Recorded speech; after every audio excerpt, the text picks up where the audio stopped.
হয়, আমি দেখিবলৈ পাইছোঁ যোৱা পৰহি দিনাৰ পৰা পেপাৰৰ পত্ৰ এইবিলাকত ওলাইছে আমাৰ স্বৰ্গদেউ চাউলুং চুকাফাৰ ৰাজত্ব এই 600 বছৰ ৰাজত্বৰ কালত ৰুদ্ৰসিংহৰ দিনতেই ৰংঘৰ বাকৰি নিৰ্মাণ হৈছিল। সেই ৰংঘৰ বাকৰিৰ যিটো চিন বা আমাৰ আহোম জনগোষ্ঠীৰ যিটো প্ৰতীক চিহ্ন, সেই চিহ্নটোক এটা সুৰাৰ ব্যৱসায়ী, ধুৰন্ধৰ ব্যৱসায়ীয়ে এই ৰংঘৰৰ চিনটো ব্যৱহাৰ কৰিছে। গতিকে সেই ৰংঘৰৰ চিনটো অতি শীঘ্ৰে তেওঁলোকে আঁতৰাই দিবলৈ আমি সকীয়াই দিছোঁ। অন্যথা যদি আঁতৰাই নিদিয়ে তেওঁলোকক তাৰ বিহিত ব্যৱস্থা ল'বলৈ আমি বাধ্য হ'ম। টাই আহোম যুৱ পৰিষদে ইতিমধ্যে আমি আলোচনা কৰিছোঁ যে যদি সেই হেৰিটোৱে ব্যৱসায় প্ৰতিষ্ঠানটোৱে সুৰা বটলৰ যিটো চিম্বল ব্যৱহাৰ কৰিছে, সেই চিম্বলটো আঁতৰাই নিদিলে আমি আইনৰ সহায় ল'ম। আইনৰ সহায় লোৱাৰ উপৰিও আমি বিভিন্ন ধৰণৰ প্ৰতিবাদী কাৰ্যসূচী আমি ল'বলৈ বাধ্য হ'ম। অন্যথা সংগঠন সেই যিটো সুৰাৰ ব্যৱসায়ী তেওঁলোকে যদি এইটো আঁতৰাই নিদিয়ে আমি বহুকেইটা টাই আহোম সংগঠনে মিলি তাৰ প্ৰতিবাদী কাৰ্যসূচী ল'বলৈ বাধ্য হ'ম।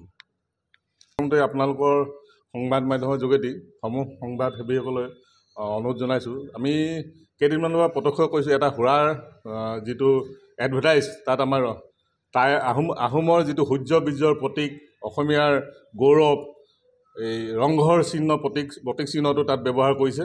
আমি তাৰ ঘোৰ প্ৰতিবাদ কৰিছোঁ। আমি এনেকুৱা আমাৰ আহোম জাতিটোক জনমানসত হেয় প্ৰতিপন্ন কৰাৰ বাবে যি ব্যৱস্থা কৰিছে, এই সুৰা বিপণীটোক আমি তীব্ৰ ভাষাৰে গৰিহণা দিছোঁ। খুব সোনকালে তেওঁলোকে যদি আমাৰ আহোমৰ সূৰ্য বীৰ্যৰ প্ৰতীক ৰংঘৰ যদি তেওঁলোকৰ সুৰা বিপণী এডভাৰটাইজৰ পৰা যদি আঁতৰাই নিদিয়ে আমি তেওঁলোকৰ বিষয়ে আইনগত আমি ব্যৱস্থা ল'বলৈ বাধ্য হ'ম।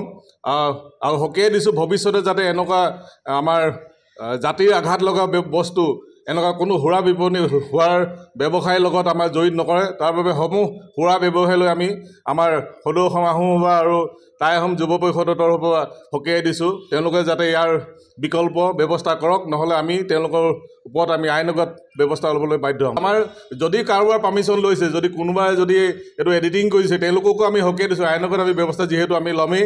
আৰু আমি যদি কোনোবাই এই ব্যৱস্থাটো লগাবৰ কাৰণে কাৰোবাৰ যদি আমাৰ কূট কৌশলত যদি ৰচনা কৰিছে, তেওঁলোককো সকীয়াই দিছোঁ যাতে অনাগত দিনবিলাকত তেওঁলোকে এনেকুৱা কুপন্থাৰ পৰা আঁতৰি থাকে। আমি সকীয়াই দিছোঁ আগন্তুক দিনবিলাকত যাতে আমাৰ টাই আহোমৰ অসমৰ গৌৰৱ বস্তু কোনো যাতে এনেকুৱা বস্তু ব্যৱসায় সুৰাৰ নামত যাতে ব্যৱসায় নকৰে, তাৰ বাবে আমি পুনৰবাৰ সকীয়াই দিছোঁ।